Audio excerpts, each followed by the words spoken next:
Honorable members, let me first start by saying that it was indeed a real pleasure to have our Minister for Finance, Mr. Heng Swee Keat, back in Parliament to deliver the annual budget statement and also to address members' concerns and queries in the budget debate.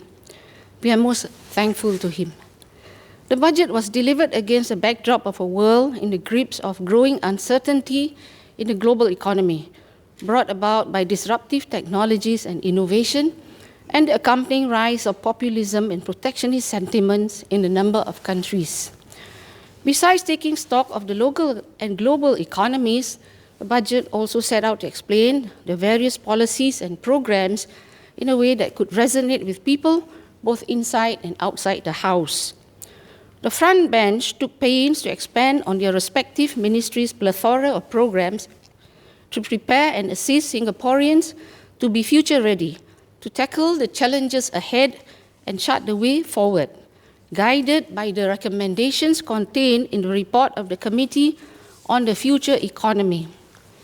Be it digitization or digitalization, innovation technology, the Future at Work National Training Program, 21st century competencies, nurturing the joy of learning in our students, developing entrepreneurial dare, and developing deep skills and expertise, ministers of state, and parliamentary secretaries took turns to flesh out and explain at length and in detail the complexities of each of their schemes and programs to members, who literally left no stone unturned to make sure that Singapore and Singaporeans' best interests are served.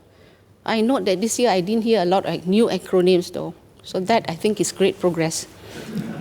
I would like to commend all members, both from the front bench and the back bench, for their great effort and in doing Singapore proud.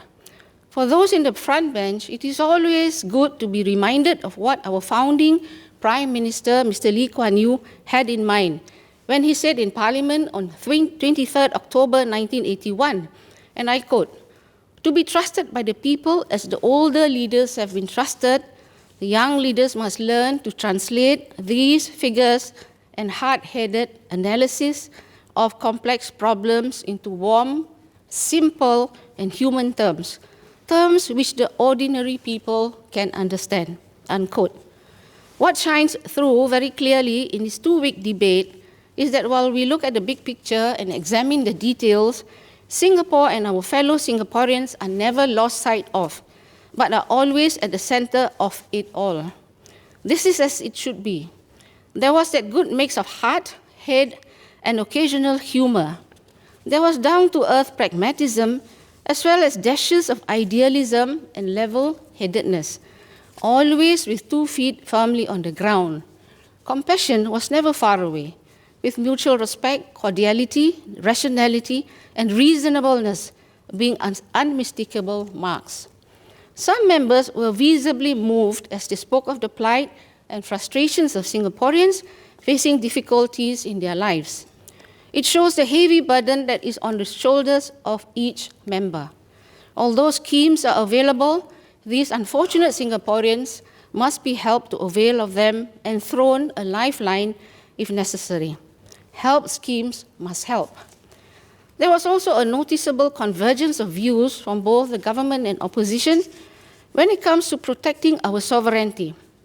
This coming together for matters touching on a country's interests can also be seen at overseas parliamentary meetings where members are representing Singapore.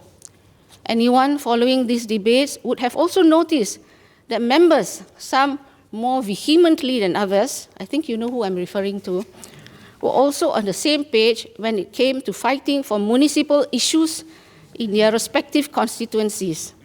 To be fair, during the cuts, members raised many local, regional, and international issues with direct or indirect implications for Singapore, with sharp, incisive remarks that have become the hallmark of our parliament. We may be businesslike, but in no way do we lack the cut and thrust of parliamentary debate. I think the point which was also made by the Prime Minister.